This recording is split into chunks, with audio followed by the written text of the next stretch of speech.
എങ്ങനെയും കൊടുത്ത് ഒഴിവാക്കാനേ എനിക്കതൊരു ബാധ്യത ഒന്നും അല്ലായിരുന്നു. എല്ലാം നിങ്ങൾക്ക് വേണ്ടിട്ടാ. ചേട്ടാ എവിടെത്തി നിങ്ങള്? ഒരു മിനിറ്റ് ഒന്ന് നിർത്തോ? ഒരു കാര്യം മറന്നുപോയി. എന്റെ പേടി. എന്താടാ? ജീവനില്ലാത്ത വസ്തുക്കളോട് ആത്മബന്ധം പുലർത്തേണ്ട ആവശ്യമില്ലാന്ന് എനിക്കറിയാം. എന്റെ കൊറേ ഓർമ്മകളിലും നല്ല നല്ല നിമിഷങ്ങളിലും നീ എന്റെ കൂടെ ഉണ്ടായിരുന്നു കേട്ടാ.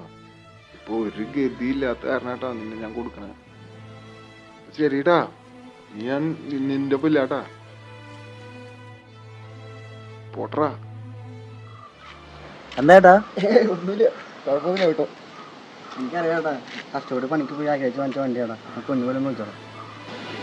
നീ എത്തിയാ? ബൈക്കിലാണോ? ഞാൻ ബൈക്കില്. കാറിലാണെങ്കിൽ വെയില് കൊള്ളണ്ടായിരുന്നു. കാറിലടി മണ്ടത്തിയ. ഞായറാഴ്ച ആയിട്ട് പള്ളിക്കൊന്നും പോയില്ലേ? ഞാൻ ഇന്ന് പള്ളിയിലേക്ക് പോയില്ലടാ, മഴയല്ലേ. കാറിന് എന്ത് മഴയാമേ?